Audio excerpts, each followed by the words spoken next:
여러분 오늘 무슨 날이죠? 제가 좀 되게 어색하게 옷을 입고 있죠? 네. 사실 안 입고 싶은데 어쩔 수 없이 성찬식이 있어서 입었어요. 오늘 우리 함께 말씀을 나누고 나서 여러분들을 위해서 또 저를 위해서 이 땅에 오셔서 그 십자가의 길을 걸어가셨던 예수님을 함께 생각하고 그분의 또 사랑을 묵상하는 또 성찬의 시간을 가지려고 합니다. 그래서 오늘 이 말씀을 통해 성찬의 의미가 무엇인지, 그리고 성찬이 어떻게 진행이 되었고 왜 우리가 이 성찬식을 가져야 하는지를 함께 생각하고 또 예수님께서 걸어가셨던 그 길에 함께 묵상하는 시간 되기를 소망합니다. 우리가 읽은 것처럼 예수님께서 이제 마지막 길을 걸어가기 전에 마지막 만찬을 하셨어요. 이제 그때가 언제냐면 이제 유월절과 무교절을 준비하던 시기예요. 6월절은 이제 1월 14일 이렇게 보는데, 이스라엘은 6월절이 되기 전 그 일주일, 그러니까 그 전주 일주일을 무교절이라는 시간을 가져요. 이때는 음식을 먹는 게 제한이 되어 있어요. 이스트나 이런 누룩을 넣지 않는 그냥 밀가루 그 자체의 빵을 먹어야만 해요. 그 빵을 먹으면서 먼 옛날 우리의 조상들이 어떻게 애굽에서 나올 수 있었는지, 그리고 애굽에서 나올 때 어떤 마음을 가지고 나왔는지를 그걸 먹으면서 묵상하는 시간을 가졌어요. 밀가루 자체를 먹는 건 굉장히 맛이 없겠죠. 그것을 먹으면서 그 옛날 하나님의 사랑, 그리고 지금도 여전한 하나님의 사랑을 묵상하며 나누는 시간들을 갖는 거죠. 지금 이 무교절을 보내는 사람들은 그 출애굽 시대를 겪어보지 않은 사람들이에요. 또 먼 과거의 일이지만 그걸 먹음을 통해, 기념함을 통해 하나님의 사랑을 계속 나누는 시간들을 가졌어요. 무교절은 단순히 맛없는 빵을 먹는 날이 아니라 하나님의 구원, 그 감격을 묵상하고 나누는 시간이라는 거죠. 이 무교절은 6월절이 있는 1월 14일 하루 전, 그러니까 7일이겠죠. 7일 전날 6일 오후에 제물을 드림으로 시작을 해요. 사람들은 이제 6일 오후에 제물을 드리기 위해 미리 다 준비를 해놓고 이제 오후가 되면 그 제물을 하나님께 드리는 거죠. 그리고 나서 다음 날부터 일주일 동안 무교절의 시간을 가져요. 오늘 우리가 살펴볼 이 본문의 내용, 그리고 그 만찬이 있었던 날은 6일 오후에 제물을 드리고 본격적인 무교절이 시작되기 전날 밤 저녁에 있었던 이야기예요. 우리 이제 그 6일 날에 있었던 그 하루의 흔적을 함께 살펴보도록 하겠습니다. 제자들의 걱정이 좀 더 커졌어요. 왜냐하면 6월절이 되면 꼭 만찬을 해야 되거든요. 6월절 그때 만찬을 하지 않으면 법을 어기는 굉장히 위험한 행위이기 때문에 제자들은 6월절이 맞이해서 이제 만찬을 해야만 해요. 근데 문제는 예수님께서 어디에서 하는지 말씀해 주지 않는다는 거예요. 빨리 말씀을 해주셔야 막 음식도 준비하고 식탁도 갖다 놓고 먹을 걸 막 갖다 깔아 놓을 텐데 아무런 말씀도 하지 않으시는 거죠. 미리 장소를 확보하자니 예수님께서 어떤 장소를 생각해 두셨을 것 같고, 그런데 말씀을 하지 않으시니 굉장히 고민 가운데 있었어요. 마치 우리가 예배 출석 인원이 많아지면서 수련의 장소를 찾는 게 어려워진 것처럼 예수님과 12명의 제자들이 들어갈 13명의 장소를 찾는 게 너무 어려웠던 거예요. 왜냐하면 그 사람들만 만찬을 하는 게 아니잖아요. 예루살렘에 온 모든 사람들이 다 만찬을 하기 때문에 빨리 자리를 선점하는 게 굉장히 중요했어요. 더 웃돈을 주고 빌리자니 예수님이 어떤 계획이 있는 것 같고, 근데 아무 말도 하지 않으니 굉장히 마음이 타던 그때 예수님이 말씀만 해주시면 우리가 빨리 가서 준비할 수 있을 텐데 아무런 말씀을 하지 않으시는 거죠. 직전까지 이 시기를 지나면, 이 시간이 지나면 음식 준비조차 어려워지는 그 한계점에 딱 다다랐을 때 예수님께서 말씀하세요. 왜 예수님은 그 끝까지 말씀하지 않으시다가 조기 가면 사람이 있을 텐데 그 사람에게 말하면 방을 줄 거야 라는 말을 했을까요? 아예 미리 얘기해 줬으면 좀 편하잖아요. 막 준비도 미리미리 해놓고. 저 같은 제이에게는 굉장히 힘든 상황인 거죠. 미리 준비를 해야 되는데 안 되는 거죠. 왜 그랬을까요? 우리가 읽은 본문을 보면 하나님의 그 예수님의 때라는 말이 나오거든요. 그러니까 이제 예수님께서 구원의 길을 걸어가야 될 때가 왔는데 아직 체포될 때는 아니라는 거예요. 이 사건 전에 베다니 나병 환자 시몬의 집에서 예수님께서 사람들이랑 식사를 하실 때 그 순전한 나들을 갖고 있던, 향유를 갖고 있던 한 여인이 예수님의 머리에 부어버리는 사건이 있었어요. 그곳에서 음식을 즐겼잖아요. 그러니까 예수님께서 거기서 그냥 만찬을 진행해도 되는데 굳이 거기서 만찬을 하지 않고 나와서 계속 배회하시다가 마지막 순간에 장소를 알려주셨어요. 왜 그랬냐면 그 향유가 부어지는 그때 다른 한 장소에서 예수님을 잡아 죽이려는 회의가 열리고 있었거든요. 다 아는 장소에서, 공개된 장소에서 만찬을 진행할 경우 만찬 도중에 예수님이 끌려갈 가능성이 굉장히 높았어요. 그러니까 하나님의 계획대로 가려면 만찬 중에 잡히는 게 아니라 만찬 후에 잡혀가야만 하는 거죠. 예수님께서 우리에게 그리고 그들에게 전하고자 하는 분명한 메시지가 있었어요. 우리가 읽은 마태복음에는 굉장히 짧게 그 장소가 소개되어 있지만 여러분 집에 가서 읽어보세요. 마가복음이랑 누가복음을 보면 예수님께서 미리 한 곳에 장소를 준비하셨다는 걸 알 수 있게 돼요. 예수님께서 말씀하지 않으실 때 가장 마음이 탔던, 굉장히 똥줄이 바짝바짝 탔던 제자 한 명이 있었어요. 혹시 그 제자가 누군지 여러분 한번 추측할 수 있어요?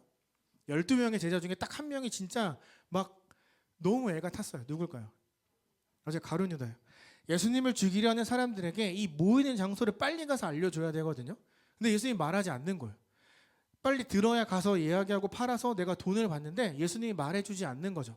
그리고 예수님이 알려줘서 공간에 딱 갔더니 여기는 뭐 시끌시끌한 장소도 아니고 사람들이 오고 가는 장소도 아니고 딱 우리만 들어가는 장소에 예수님이 만찬을 준비하라고 말씀하신 거죠. 어떻게 지금 나가서 오랜 시간이 걸리면 아마 다 의심하겠죠. 얘 어디 갔어? 이런 이야기를 하겠죠. 그러니까 가룟 유다가 어디로 가야 되는지 들었는데 가보니 이걸 신고할 만한 그런 분위기가 아니었어요. 우리가 생각하는 최후의 만찬은 쭉 이렇게 일렬로 된 탁자에 앉아서 밥을 먹는 거지만 당시에는 U자 형태의 책상에 앉았어요. 이해가 잘 안 되면 여러분 예배 끝나고 3층에 당회실 가면 보일 거예요. U자 이렇게 쭉 있거든요. 딱 앉아서 다들 이렇게 기대서 앉아서 왼손으로 턱을 개고 밥을 이렇게 먹으면서 이야기를 나눠요. 그렇게 이야기를 나누고 있을 때 음식들이 막 나옵니다. 누룩이 들어가지 않은 빵과 그게 무교병, 그리고 이제 양고기, 쓴 나물이 연달아 나왔고, 그래도 그거 먹으면 좀 맛 없잖아요. 그러니까 찍어 먹을 소스들도 나왔어요. 이것을 먹으면서 예수님은 그 원래 하던 6월절의 그 만찬의 법대로 출애굽의 이야기를 쭉 하기 시작하셨어요. 그러다 갑자기 일어나시더니 제자들의 발을 씻겼어요. 일반적인 6월절에는 스승이 제자의 발을 씻기지 않아요. 아니, 스승이 발을 씻기는 건 말이 안 돼요. 예수님이 그걸 갑자기 진행을 하셨어요. 제자들이 굉장히 당황하고 있을 때 예수님이 또 돌발 행동을 하세요. 지금 제자들은 이 6월절의 의미를 묵상하면서 하나님이 우리를 그렇게 구원해 주실 거야, 그 사랑과 그 구원은 변함없어 라고 생각하고 있던 그때, 하나님의 사랑에 대해서 함께 음식을 먹으며 나누고 있던 그때 예수님이 이렇게 말씀하시는 거예요. 너희 중에 하나가 날 팔아버릴 거야. 내가 진짜로 너희한테 말하는데 이건 거짓말이 아니야. 너희 중에 하나가 나를 팔 거야. 그럼 분위기가 어땠을 것 같아요? 막 음식 먹어서 막 장난치고 있다가 니네 중에 하나가 나 팔아. 갑분싸 됐겠죠. 완전히. 막 생각 중이었으니까 못 알아들었던 사람도 있었을 것이고, 옆 사람에게 뭘 하시는 거야? 내가 잘못 들은 건가? 이렇게 말하는 사람도 있었을 거예요. 어쨌든 우리가 추측할 수 있는 건 굉장히 분위기가 좋지 않았다는 거죠. 사람들이 점점 당황하기 시작해요. 아니, 이 좋은 날 예수님이 지금 무슨 말씀을 하시는 거지? 여기서 우리가 잊지 말아야 될 사람은 가룟 유다예요. 여기 중에 누가 나를 팔 거야 라고 했을 때 가장 심장이 뜨끔했을 사람이 누굴까요? 유다죠. 마음이 쿵하고 내려앉았을 거예요. 시작도 전에 들켜버린 거예요. 하지만 절대 당황한 티를 내지 않아요. 태어난 척 옆에 사람들과 이야기를 나누고 있어요. 하지만 그 심장은 빨리 뛰었겠죠. 제자들이 이렇게 이야기를 해요. 예수님 누군데요? 저는 아니죠? 저는 예수님 팔 사람이 아닌데 누군데요? 이렇게 물어봐요. 그러니까 예수님이 또 이상한 말을 해요. 나랑 같이 그릇에 손을 넣는 자가 나를 판다. 그 앞에는 나물이나 그것들을 찍어 먹을 수 있는 소스가 있었어요. 이제부터 제자들이 어떻게 할까요? 예수님이 나랑 같이 찍어 먹는 사람이 나를 팔아 라고 했어요. 그럼 제자들은 어떻게 할까요? 안 찍어 먹겠죠, 당연히. 누가 저기에 손을 넣을까? 거의 눈치 게임이잖아요. 누가 예수님에 똑같이 손을 집어넣을까? 이거 바라봤겠죠. 근데 예수님이 말했던 건 그게 아니에요. 그 소스통이 하나만 있었던 게 아니에요. 소스를 내가 넣는 것에 같이 손을 넣는다는 것의 의미는 같은 그릇을 찍는다는 게 아니라 너희들 앞에 다양한 소스들이 있는데 나에게도 있고 너희들에게도 있는 그 소스를 찍어 먹는 그 자가 나를 판다라고 이야기를 한 거죠. 굉장히 아리송한 거예요. 도대체 무슨 말인가? 그러면은 이제부터 12명 전체가 용의자가 되겠죠. 이제 안 찍어 먹겠죠. 더 이상 먹지 않겠죠. 제자들이 무엇을 먹던 이미 다 초를 찍었단 말이에요. 그러면 다 용의자예요. 그들 중에 하나는 분명히 예수님을 팔게 되는 거겠죠. 제자들이 지금 굉장히 혼란스러워하는 거예요. 먹지도 못하고 찍지도 못하고 배는 고픈데 아무것도 못하는 상황이 된 거죠. 그때 제자들이 이렇게 이야기를 해요. 우리는 절대 등을 돌리지 않습니다. 우리는 절대 배신하지 않습니다. 저 아니잖아요. 예수님 알잖아요. 나 그런 사람 아닌 거 알잖아요. 이렇게 막 말해요. 근데 그렇게 말하던 사람 중에 가룟 유다도 있었어요. 유다가 걸린 줄 알고 당황하다가 예수님께 이렇게 물어봐요. 예수님, 저 아니죠? 이렇게 물어본단 말이에요. 근데 예수님은 그런 모든 말들 앞에서 이렇게 말씀하세요. 나는 성경에 예언된 대로 죽을 수밖에 없어. 나를 배신한 자는 엄청난 죄를 짓는 건데 차라리 태어나지 않는 게 더 나았을 뻔했어. 굉장히 무서운 말씀을 하시는 거예요. 너가 살아온 모든 인생이 차라리 그냥 네가 태어나지 않는 게 더 나았어. 그러니까 한 사람의 인생을 완전히 부정하는 말씀을 하시는 거죠. 유다가 이렇게 말해요. 25절이에요. 랍비요, 난 아니죠? 왜 이렇게 이야기를 했을까요? 모든 사람들한테 나도 아니야. 나도 파는 사람 아니야. 그걸 보여준과 동시에 예수님을 떠보고 싶었던 거죠. 그때 예수님이 이렇게 말씀하세요. 25절. 네가 말했다. 딱 너야. 너 알잖아. 너도 알고 나도 알아. 너가 나를 팔 사람이야. 모두의 마음을 흔들어 놓고 예수님은 떡과 포도주를 나누며 말씀하기 시작하세요. 26절부터 29절까지. 받아서 먹으라. 이것은 내 몸이다. 다 이것을 마시라. 언약의 피다. 내 하나님 아버지의 나라에서 새 것으로 너희와 함께 마시는 날까지 라는 말씀을 하세요. 여러분, 그 만찬을 진행하는 제자들의 마음이 어땠을까요? 그 말씀이 귀에 들렸을까요? 온통 마음이 지금 막 난리가 났잖아요. 도대체 누군데? 누가 예수님을 배반하는데? 누가 이 좋은 날 이 모든 걸 다 뒤집어 엎는 건데 되게 싱숭생숭한 그 마음 속에 예수님이 갑자기 이건 내 몸이고 이건 내 피야 라고 말씀하시는 거죠. 왜 예수님께서 이런 말씀을 하셨을까요? 옛 언약의 중심이었던 유월절을 기념하는 날이었기 때문에 그냥 유월절의 의미만 이야기하고 끝나면 그런 되는 이야기였어요. 근데 예수님은 이야기를 하다가 갑자기 발을 닦으셨고 너희 중에 하나가 나를 팔 것이고 그 예언대로 나는 죽을 수밖에 없다라는 정말 무시무시한, 아니 여기서는 도무지 해서는 안 되는 이야기를 하셨어요. 거기다가 떡은 내 몸이고 포도주는 언약의 피다. 여러분들이 제자였으면 어땠을 것 같아요? 미치고 환장하는 거 아니에요? 도대체 무슨 말이야 도대체. 아니 왜 이 좋은 날 이런 생각하지 않았을까요? 여러분, 떡과 포도주가 예수님의 몸과 피라고 성경은 이야기하는데 그게 정말 우리가 그걸 받아 먹을 때 이게 예수님의 몸이 되고 예수님의 피가 되는 걸까요? 예수님은 그런 의미로 말씀하신 게 아니에요.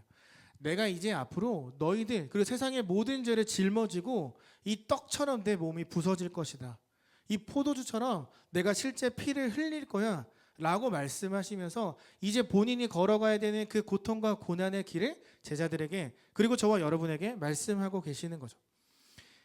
요한복음 13장 27절을 보면 예수님께서 가룟 유다에게 이렇게 말씀하세요.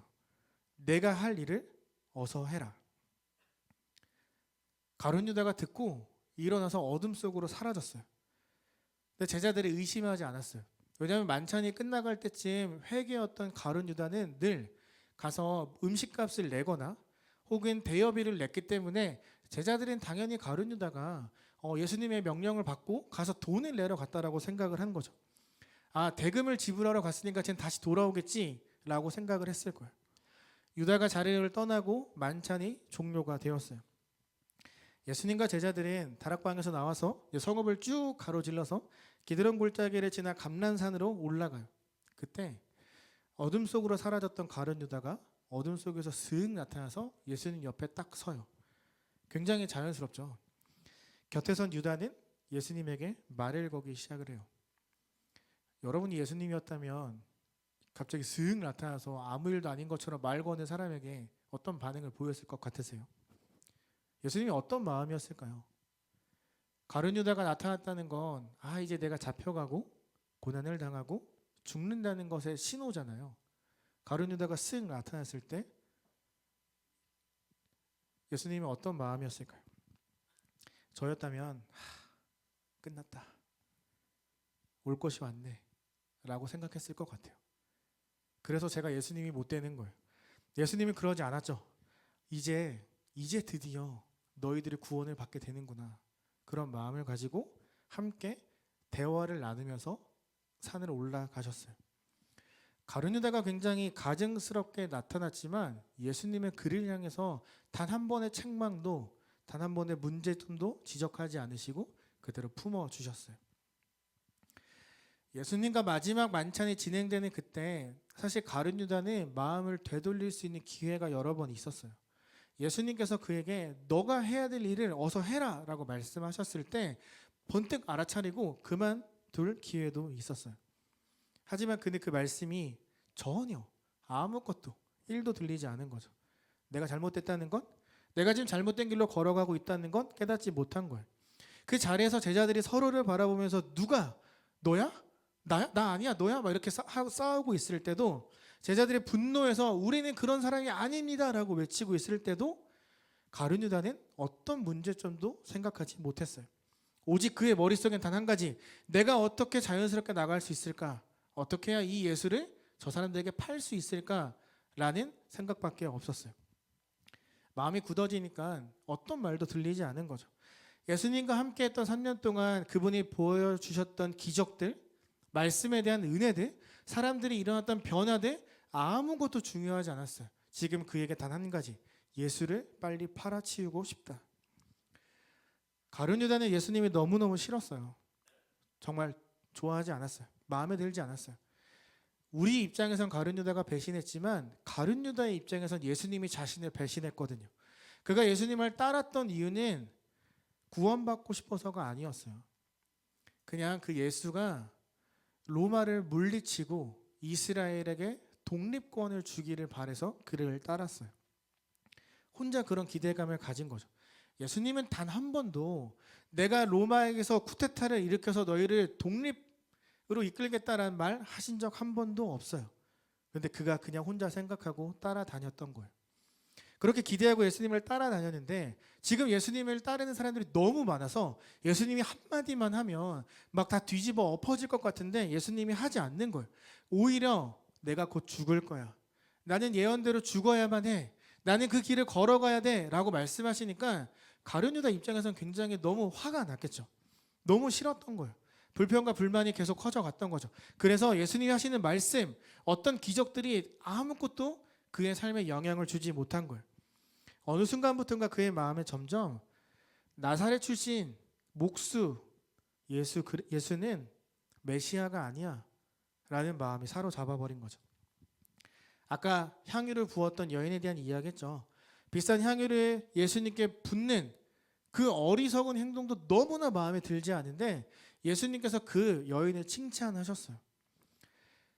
가룟 유다의 마음속에 구세주도 아닌 이 가짜에게 이렇게 사치스럽게 모든 것들을 갖다 바치는 사람들도 너무나 싫었고 그걸 더 이상 보고 있고 싶지 않았던 거죠. 그래서 예수님을 죽이려고 모의하는 사람들에게 가서 이야기를 해요. 내가 예수를 너희에게 넘겨주면 얼마 줄래? 여러분 최악의 말 아닌가요? 제가 들었던 말 중에 진짜 최악인 것 같아요. 3년 동안 그렇게 예수님이랑 같이 다녔으면서 예수님에게 받은 은혜가 그렇게 많으면서 3년의 결과가 팔면 얼마 줄 건데 이 말이잖아요. 정말 최악 아닌가요? 이해할 수 없는 말이잖아요. 그가 왜 그런 이야기를 했을까요? 이 지점이 정말 중요해요. 가룟 유다는 왜 예수님을 팔아넘겼을까요? 그건 어쩌면 저와 여러분의 모습일지도 모르는데 은혜를 은혜답게 여기지 못하고 하나님을 하나님으로 생각하지 않고 그저 내 생각과 고집을 붙들고 살았기 때문이에요. 많은 말씀을 듣고 묵상도 하고 기도도 하고 찬양도 하고 많은 것들을 했어요. 유다도. 하지만 그의 굳어진 마음 속에 하나님에 대한 마음 아무것도 들어가지 않은 거죠. 그저 반대하고 내가 원하는 대로 하지 않는 메시아가 너무나 싫었을 뿐이죠. 은혜를 은혜답게 여기지 못했던 거예요. 여러분, 오늘은 종려 주일이에요. 예수님께서 예루살렘에 들어가신 걸 사람들이 너무너무 환영했던 그날, 그리고 그날 이후로 고난주간이 시작이 되죠. 여러분, 고난주간이 여러분에게 어떤 의미가 있나요? 예수님은 여러분에게 어떤 존재인가요? 여러분은 아마 최소한 20번 이상의 고난주간을 보냈을 텐데 그 고난주간을 보내면서 예수님의 사랑과 그 고난의 길을 얼마나 묵상하며 지내왔나요? 저는 말씀을 묵상할 때마다 나는 굉장히 과분한 사랑을 받고 있다라고 여길 때가, 생각할 때가 많아요. 여러분도 그렇지 않나요? 우리 굉장히 과분한 사랑 받고 있는 거잖아요. 여러분과 저의 죄 때문에 예수님께서 하나님이 인간이 돼서 이 땅에 오셔서 몸이 부서지셨어요. 우리 죄를 용서하려고 피를 흘리셨어요. 우리는 그러한 과분한 사랑을 받고 있는 존재들이에요.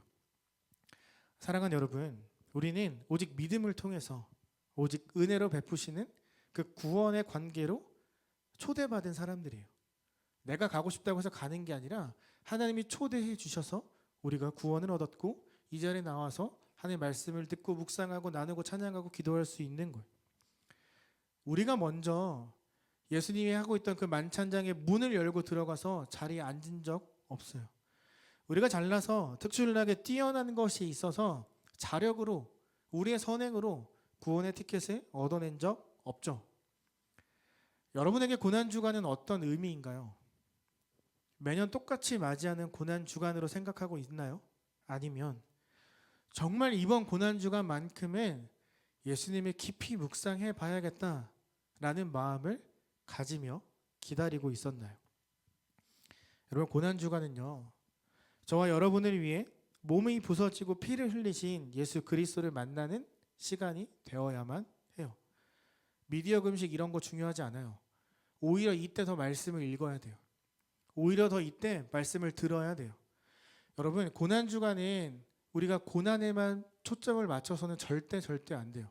고난의 시기가 있었기 때문에 부활절을 경험할 수 있다는 그 소망과 기대감을 가지고 우리가 이번 일주일을 살아야만 해요.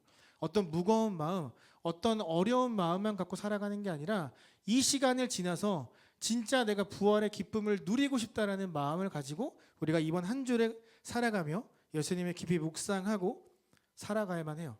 과제가 많아도 곧 중간고사가 다가와도 시험이 막 있어도 해야 될 일이 너무너무 많다 해도 이번 주만큼은 우리가 말씀을 읽어야만 하고 말씀을 묵상해야만 하고 예수 그리스도를 깊이 생각해야만 해요.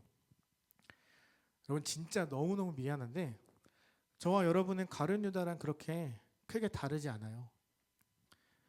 솔직히 우리도 매일 예수님 배신하고 내 마음대로 살아갈 때 많잖아요. 포도주를 주시면서 나를 기념하라 라고 하셨는데 여러분, 또 다른 주 찾으면서 마시면서 그렇게 살아가잖아요. 또 다른 거 마시면서 예수님 기념하지 않고 다른 주님 찾아가며 살아가고 있잖아요. 저와 여러분이 애타게 기다리고 있다는 것을 잘 알고 있는데도 솔직히 우리 하나님보다 다른 것들이 더 앞선 우선순위로 둔 적 많잖아요. 여러분, 정말 미안한데 가룟 유다와 같은 마음, 그런 행동이 없었다라고 여러분 분명하게 말할 수 있나요? 우리에게도 배신, 배반의 모습이 분명히 있었을 거예요. 사랑하는 여러분에게 가룟 유다와 똑같다는 말을 해서 불편한 말을 해서 미안해요. 하지만 우리 이번 주만큼은 불편하게 살았으면 좋겠어요. 나에게 그런 모습은 없었는지, 내가 정말로 예수님을 사랑하고 있었는지, 이 고난주간에 나에게 정말 어떤 의미가 있는지를 우리 이번 주만큼이라도 정말 여러분 깊이 묵상하며 살아갔으면 좋겠어요. 가룟 유다처럼 내 마음이 굳어져 있진 않았는지, 그분과 전혀 상관없는 삶을 살아가고 있진 않았는지, 말씀도 듣고 기도도 하고 부서도 섬겼고 모든 것들을 다 했고 교회에서 예배도 드렸지만 내가 은혜를 은혜로 여기고 있었는가를 꼭 생각해보는 이번 한 주가 되었으면 좋겠어요. 굉장히 불편한 마음을 갖고 우리 이번 한 주 살아가기를 바래요. 그러기 위해서 우리가 이번 주에 해야 되는 두 가지가 있어요. 첫 번째는 여러분 한번 필기해 보실래요? 시편 139편 23절 24절을 묵상하는 거예요. 우리 순장님들은 잘 적어 두셨다가 나누면서 시편 139편 23, 24절에 함께 묵상하자고 이야기해 주세요. 그 본문에 캡처해서 여러분 SNS에 올리든지 필사를 하든지 묵상하든지 그 내용들을 꼭 나누도록 하세요. 제가 그 말씀을 읽어드릴게요. 하나님이여 나를 살피사 내 마음을 아시며 나를 시험하사 내 뜻을 아옵소서. 내게 무슨 악한 행위가 있나 보시고 나를 영원한 길로 인도하소서. 길지 않죠? 여러분 소리내어 읽으면서 묵상한 내용들을 꼭 나누세요.